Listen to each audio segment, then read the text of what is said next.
दोस्तों आइए आज हम आपको एक ऐसी अजीम शख्सियत से मिलवाते हैं जिनका नाम है R.K.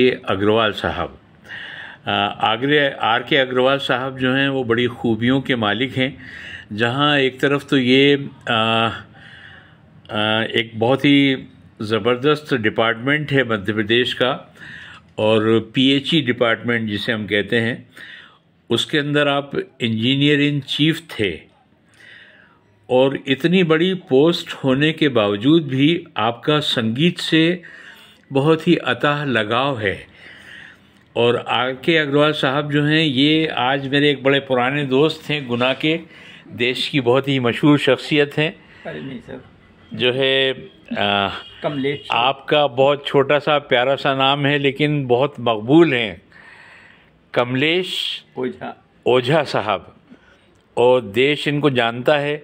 इनके पास देश का हर ग्रामोफोन रिकॉर्ड जो है वो इनके संग्रहालय के अंदर मौजूद है। तो ऐसे कमलेश ओझा साहब के साथ आए हैं R.K. अग्रवाल साहब।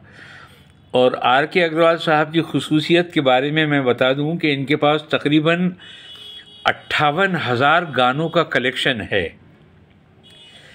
और मुझे बेइंतहा खुशी होती है जब कोई ऐसी शख्सियत संगीत से जुड़ी हुई वो मेरे यहाँ मेरे गुलशन मौसीकी में तशरीफ़ लाती है। आइए बात करते हैं R.K. अग्रवाल साहब से। अग्रवाल साहब, बहुत स्वागत है आपका, खैर मकदम है मेरे इस म्यूज़िक रूम के अंदर। धन्यवाद, बहुत बहुत धन्यवाद आपको। सर ये बताइए कि इतनी बड़ी पोस्ट पर होने के बावजूद आपका जो है ये संगीत के प्रति इतना लगाव कैसे रहा? इस संगीत के प्रति लगाव मेरा बचपन से है जी।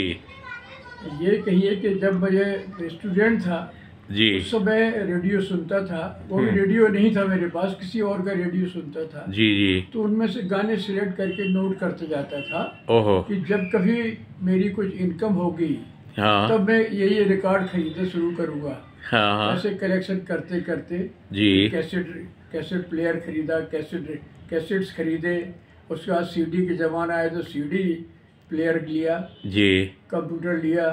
ये सब धीरे धीरे इकट्ठे करते करते और शौक ये था कि एक सज्जन के पास में लता मंगेशकर के सभी गाने थे। तो अच्छा। मैंने कहा मैं ऐसा करूँगा कि हर एक सिंगर के सब गाने इकट्ठे करूँगा। जी तो ऐसे कुछ गाने मैंने इकट्ठे किए हैं जो कि बहुत कम लोगों के पास है जी। और मैं इकट्ठे करते जाता हूँ। अभी भी यदि जैसे मोहम्मद रफ़ी का या मुकेश का कोई ऐसा गाना मिल जाए जो मेरे पास न हो तो कम से कम वो गाने मिलने के एक हफ्ते बाद तक खुशी रहती है दिल में। खुशी रहती है। क्या बात है।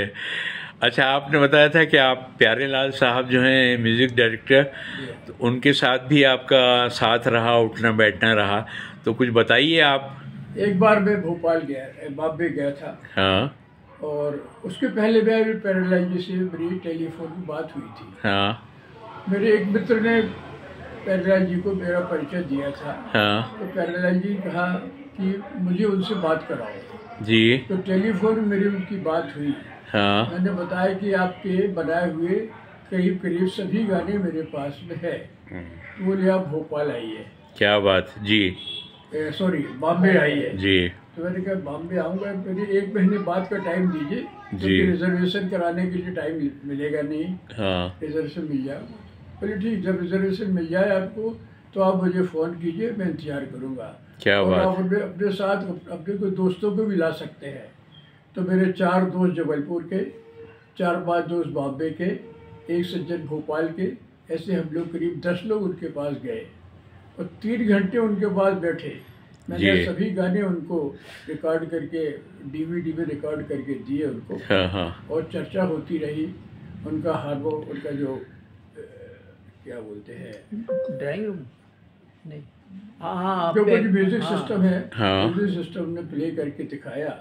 और उन्होंने बताया कि और दूसरे म्यूजिक डायरेक्टर्स को फिल्म इंडिया का जो पुरस्कार मिलता है वो एक शील्ड मिलती है। हम लोग लक्ष्मीकांत जी हमको भी मिली और लक्ष्मीकांत जी को भी मिली। क्या बात है, क्या बात। बता रहे थे वो तो हमको मिलते थे फिल्म अवार्ड। इस प्रकार से करीब 3 घंटे हम लोग उनके पास बैठे। उन्होंने 3 घंटे में हम लोग को अच्छा नाश्ता क्या कह रहे जी, खाना खिलाया। उसके बाद फिर हम लोग वहाँ से विदा होके गए और उसी समय मैंने एक महिला को इकट्ठा किया था, महिला बुला लिया था जिन्होंने सुमन कल्याणपुर पर एक किताब मराठी भाषा में लिखी है। जी सुमन सौरभ। क्या बात है। तो मैंने फिर उनको बोला, उन्होंने कहा कि अब आप प्यारेलाल जी से मुलाकात होगी, चलिए आपकी मुलाकात सुमन कल्याणपुर जी से कराए जी। तो जुहू में एक जुहू क्लब है, उस क्लब में मुलाकात मेरी उससे हुई। मैंने उससे सुमन कल्याणपुर से पूछा कि आप मेरी मुलाकात क्लब में कर रही हैं, आपके निवास स्थान पर, आपके रेसिडेंस पर? बोले रेसिडेंस में भी कुछ काम चल रहा है इसलिए यहाँ पर। उन्होंने हमको नाश्ता कराया, चाय पिलाई, मैं पेमेंट देने लगा तो बोले नो नो नो नो, आप मेरे गेस्ट हैं। तो उन्होंने पेमेंट नहीं करने दिया और मैंने उनके करीब 700 गाने जो मैंने इकट्ठे किए थे, क्या बात है, गाने मैंने डीवीडी में उनको रिकॉर्ड करके अच्छा, क्या बात है, क्या बात है। और जबलपुर के प्रेमनाथ जी हैं, कृष्णराव गोलकुंडा उनकी पहली फिल्म थी। अच्छा। कृष्णराव गोलकुंडा का पहला प्रीमियम उन्होंने जबलपुर में एम्पायर टाकीज में किया था। जी एम्पायर टाकीज उनके पिताजी के जमाने की थी। ओहो, अच्छा। उसमें मैंने पूछा, हमने बहुत से पब्लिक थी वहाँ पर, मैंने उनसे पूछा कि आपके साथ गीता राय जी नहीं आई हैं? बोले वो अभी प्रेग्नेंट है इसलिए नहीं आई है। हाँ। तो मेरी उनसे इतनी बातचीत जबलपुर में हुई। इसके अलावा म्यूजिक डायरेक्टर रवि आए थे जबलपुर में जी। मैंने उनसे करीब आधा घंटे चर्चा की। मैंने उनसे पूछा कि आपने जितने गाने बनाए हैं, जितनी फिल्मों के, सभी के रिकॉर्ड्स होंगे? बोले हाँ सबके हैं, एक फिल्म का नहीं है। एक फिल्म उनमें थी मनु दी ग्रेट जी, उसमें राजनारायण जिन्होंने इंदिरा गांधी को चुनाव में हराया था जी, वो हीरो थे उसके। हीरो जी एक कलाकार थे। तो मेरे पास उसका लॉन्ग प्ले रिकॉर्ड था। मैंने कहा सर ये लॉन्ग प्ले रिकॉर्ड मैं कल आपको प्रेजेंट करूँगा। तो मैंने दूसरे दिन वो रिकॉर्ड उनको प्रेजेंट किया और उसे लिख दिया 13 तुझको अर्पण। हाँ, क्या बात। आपका म्यूजिक है, आपको दे रहा हूँ मैं। क्या बात। मुलाकात हुई, खैयाम जी से थोड़ी सी मुलाकात हुई थी, आनंद जी से मेरे को मुलाकात हुई थी, आनंद जी भी जबलपुर आए थे, उनसे भी थोड़ी मुलाकात हुई, ज़्यादा नहीं। आर के अग्रवाल साहब ये बताइए कि म्यूज़िक के प्रति जो है इतना गहरा आपका लगाव है, तो ये म्यूज़िक में होने के साथ साथ ये आप ये इस लाइन में कैसे आ गए पीएचडी डिपार्टमेंट में? मैथमेटिक्स मेरा अच्छा सब्जेक्ट था। अच्छा। और जैसे मैट्रिक मैंने पास किया तो मुझे पॉलीटेक्निक में एडमिशन मिल गया, गवर्नमेंट पॉलीटेक्निक जी। जब वहाँ ये किस सन की बात होगी?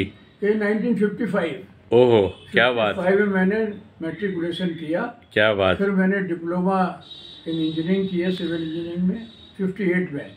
और अच्छे नंबर से जब मैंने पास किया तो मेरी इच्छा हुई, मेरी मदर ने कहा कि और आगे पढ़ लो। फादर तो थे नहीं, फादर की डेथ हुई थी जब मैं 6 साल का था। ओहो, क्या बात। तो मैं फिर इंजीनियरिंग कॉलेज में एडमिशन लिया, स्कॉलरशिप मिली वहाँ पर मुझे, फ्रीशिप मिली।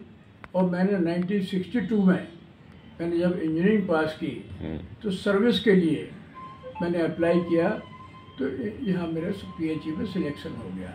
तो इंजीनियरिंग में मेरी रुचि थी, इंजीनियर बन गया, असिस्टेंट ये हुआ, फिर executive engineer, superintending engineer, chief engineer, engineer in chief. क्या बात है सर, क्या बात है। 96 में रिटायर हुआ मैं। और रिटायरमेंट के पहले कुछ लोग बोलते थे कि अभी सर्विस में एक्सटेंशन मिलने वाला है।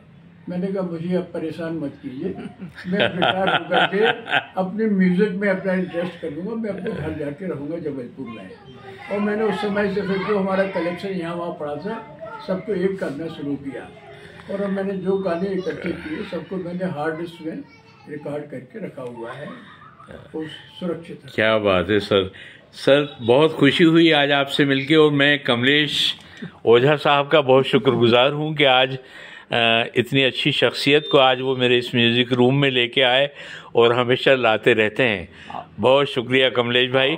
आप हैं भी इतने प्यारे कि आपसे मिलने को बार बार मन करता है। अपना दोस्ताना इसी तरह सलामत चलिए, रहे। अल्लाह आपको अच्छा रखे। आपसे मिलकर मुझे दिल खुश हुआ, मेरा दिल खुश हुआ और ऐसा लगा कि भोपाल की ये जो यात्रा है वो यादगार यात्रा है। अरे बहुत, अल्लाह आपको अच्छा रखे, अल्लाह आपको उम्र दराज करे। और आपने बताया था कि माशाल्लाह आपकी काफ़ी एज हो गई है अभी, 86, लेकिन आप 16 साल के ही रहेंगे क्योंकि आप संगीत से जुड़े हुए हैं। बहुत शुक्रिया सर, बहुत शुक्रिया, थैंक यू सर। हमारे एक मित्र हैं डॉक्टर KL पांडे साहब, रेलवे में GM होकर रिटायर हुए। जी जी जी। वो कहते हैं जो म्यूजिक में है वो बीमार नहीं पड़ता। क्या बात है सर। तो मैं बीमार तो नहीं हूँ, लेकिन जो कोई बीमारी होती है उसका इलाज करा के फिर अपनी स्पीड चालू रखता हूँ। चलिए, बहुत शुक्रिया सर, बहुत शुक्रिया, थैंक यू।